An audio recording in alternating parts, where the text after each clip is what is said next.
গেল কয়েকদিনে দেশের বেশ কিছু শিক্ষা প্রতিষ্ঠানে মুখোমুখি অবস্থানে আছে ছাত্রদল ছাত্র শিবির। ঘটছে সংঘর্ষ, হামলা পাল্টা হামলার মতো ঘটনা, উত্তপ্ত ক্যাম্পাসগুলো। এমন পরিস্থিতিতে বিএনপি বলছে যারা শিক্ষাঙ্গন অস্থিতিশীল করতে চায় তাদের কাউকেই ছাড় দেওয়া হবে না। আর জামায়াত বলছে সরকারের মাথায় পুরনো কর্তৃত্ববাদী শাসনের ভূত চেপেছে।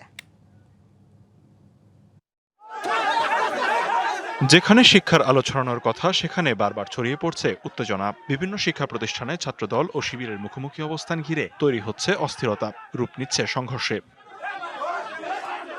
চট্টগ্রাম সিটি কলেজ ক্যাম্পাসের দেয়ালে গুপ্ত শব্দ লেখা নিয়ে মঙ্গলবার দফায় দফায় সংঘর্ষে জড়িয়ে পড়ে ছাত্রদল ও শিবির। সংঘর্ষের পর বন্ধ থাকে শ্রেণী কার্যক্রম, ক্যাম্পাস জুড়ে থমথমে পরিস্থিতি।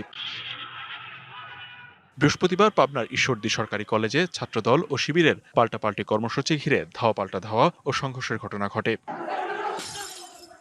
এক শিক্ষার্থীকে লাঞ্ছিত করার জেরে বৃহস্পতিবার রাতে কুমিল্লা পলিটেকনিক ইনস্টিটিউটে সংঘর্ষে জড়ায় ছাত্রদল ও শিবির। আহত হন অন্তত ৫ জন। ফেসবুকে প্রধানমন্ত্রীর মেয়েকে নিয়ে কটূক্তি ও ঢাকা বিশ্ববিদ্যালয়ে শিবিরের গুপ্ত রাজনীতি বন্ধের দাবিতে বৃহস্পতিবার রাতে শাহবাগ এলাকায় ছাত্রদল ও শিবিরের মধ্যে উত্তেজনা ও হাতাহাতি হয়। আহত হন বেশ কয়েকজন। দুটি ছাত্র সংগঠনের এমন মুখোমুখি অবস্থানে উত্তপ্ত রাজনীতির মাঠ। শুক্রবার হুঁশিয়ারি দিয়ে অর্থমন্ত্রী বলেন, যারা শিক্ষাঙ্গন অস্থিতিশীল করতে চায় তারা ছাড় পাবে না।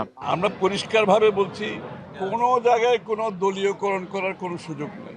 ছাত্রদলকে শিক্ষার্থীদের উপর লেলিয়ে দেওয়া হচ্ছে বলে দাবি করেন জামায়াতের সেক্রেটারি জেনারেল। জনগণ যদি বলে যে 17 বছর যারা দেশে না থেকে এখন আসছে তারাই গুপ্ত ছিল, তারা এখন পররাষ্ট্রমন্ত্রী হয়েছে, আপনি গুপ্ত। বিরোধী দলের মাথায় স্বৈরাচারের ভূত চেপেছে। জুলাই সনদ নিয়ে ওরা যা আচরণ করে, ওনারা যা করছেন তাতে কি দাঁড়ায়? আসলে ভূত বিরোধী দলের মাথায় চাপে নাই, ভূত সরকারের মাথায় চেপেছে। শিক্ষা প্রতিষ্ঠানে স্থিতিশীলতা বজায় রেখে লেখাপড়ার সুষ্ঠু পরিবেশ নিশ্চিতের দাবি সচেতন মহলের।